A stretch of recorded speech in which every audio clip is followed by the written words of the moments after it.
Tatoady dia niamafy ny fahatapahan-jiro mifandimby eto Antananarivo sy ny manodidina. Mandalo fisedrana amin'izao fotoan'izao ny famokarana angovo. Tsy ampy ny vokatra raha oharina amin'ny filàna ary vao maika aza amin'ny tombony elanelana hoy ny orinasa JIRAMA.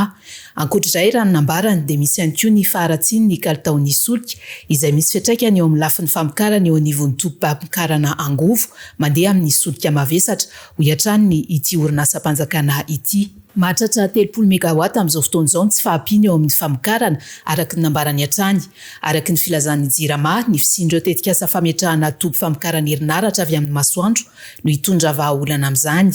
Ny toeram-pamokarana angovo avy amin'ny masoandro akaiky indrindra amin'ny fahavitanasa dia ny any Ambatomirahavavy izay andrasana anampy herinaratra iray faingo 10 mégawatts ao amin'ny Tambazotra. Azona angodrakotra mazava sy azo antoka dia manatanteraka fanisana ireo mpandray fisotrondronono avy amin'ny kitapo-mbola-panjakana ny Ministeran'ny Toe-karena sy ny Fitantanam-bola. Nanomboka androany izany ka hitohy hatramin'ny 12 septambra izao manerana ireo renivohim-paritra. Ao anatin'izany Antananarivo renivohitra, Atsimondrano, Avaradrano sy Ambohidratrimo. Mila mitondra kara-panondro-pirenena sy karatra fisotrondronono rehefa manatona ny toerana fanisana. Nanomboka androany manerana ny nosy ny taom-pianarana ofisialy 524 araka ny tetiandro ny Ministera ny Fanabeazam-pirenena na dia maro azy ireo sekoly tsy miankina no efa niditra tamin'ny herinandro ambony. Misy kosa amin'ireo toeram-pampianarana na miankina na tsy amin'ny fanjakana no miandry rapitso arakaraka ny fandaminana.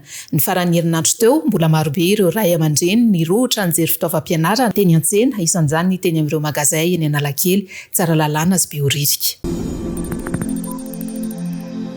Nanome vatsim-pianarana sy tablety ho an'ny mpianatra miisa 700 ao taolany avy ny orinasa QMM, mpianatra ao amin'ny École de Management et de l'Innovation Technologique EMIT sy ny Institut d'Enseignement Supérieur IES Anosy no nisitraka izany vatsim-pianarana izany. Raha nambaran'ity orinasa mpitrandrakarena ekipony tany ity dia nijerena manokana ny lafiny sosialy tamin'ny fanomezana ity vatsim-pianarana ity ka ireo avy amin'ny fianakaviana sahirana nefa mahay ny tena iantefan'ny tetikasa. Natao ampirisiana azy ireo anohy ny fianarana ny tanjona. Akoatra ny vatsim-pianarana izay etoana ny saram-pianarana, natao hanamorana ny fiatrehana ny fivoaran'ny teknôlôjia sy hanampy azy ireo ahita fahombiazana ny fanolorana ireo fitaovana elektronika natolotra ireo mpianatra.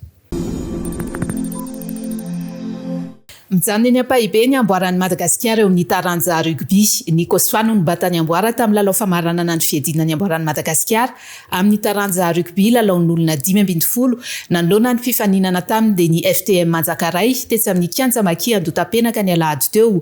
Resin'ny miaramila tamin'ny isa tena tery dia 7 no 7-30 ny mpifanandrina aminy.